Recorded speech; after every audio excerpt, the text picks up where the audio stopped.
ವೀಕ್ಷಕರಿಗೆ ನಮಸ್ಕಾರ. ವಿಷ್ಣು ಸಹಸ್ರನಾಮದ 54ನೇ ಶ್ಲೋಕವನ್ನು ನೋಡೋಣ.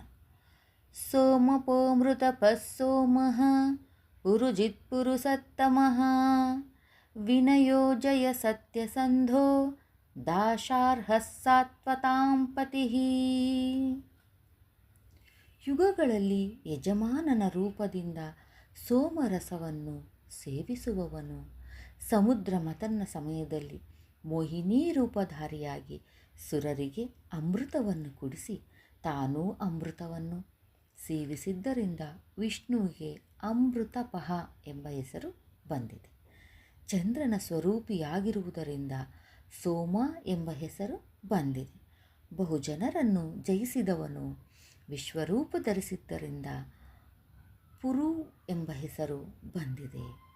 ಸತ್ತಮ ಎಂದರೆ ಶ್ರೇಷ್ಠನು, ಪುರುವು ಸತ್ತಮನೂ ಆದ್ದರಿಂದ ಪುರುಸತ್ತಮ ಎಂಬ ಹೆಸರು ಬಂದಿದೆ.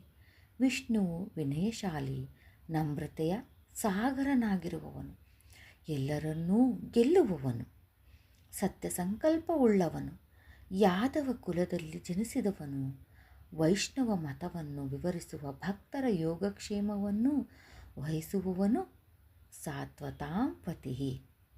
ಇದಿಷ್ಟು 54ನೇ ಶ್ಲೋಕ, ಅದರ ವಿವರಣೆ.